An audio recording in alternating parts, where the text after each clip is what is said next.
Chris has said on YouTube here, is there a scenario where an operation is the only option, or should rehab always be have better results? There are specific examples where we have the presence of emergency symptoms. So we've got that saddle anesthesia, we've got that cauda equina, right?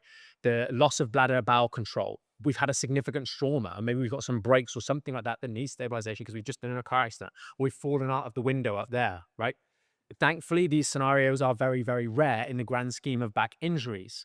And we generally know that they are there and that it is worth moving a bit more hastily towards the operation in those sorts of scenarios. But no matter whether you have the surgery or not, you need to do rehabilitation. So rehab is always a feature.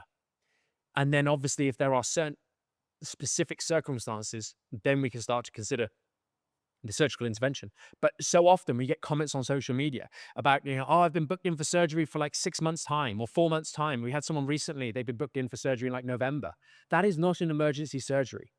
That is giving you a very good opportunity to suggest, well, firstly, the surgeon themselves is stating that it's not an important operation or an emergency operation by virtue of the fact that it's booked so far in advance.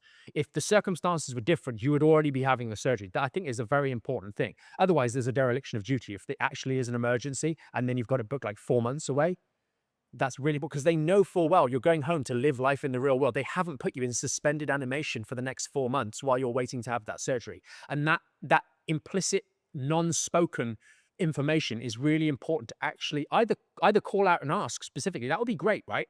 So, hey, John, you've said it. You said I really the only way to get better from this is an operation, implying that it's very serious. But now you're telling me to wait and just live my life for the next 4 months.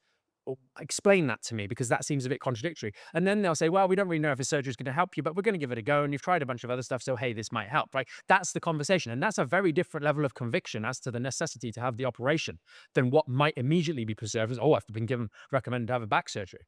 So those are very different things. And ultimately, asking these sorts of questions of your surgeon is the only way to get a true understanding of the actual importance or urgency for the surgery.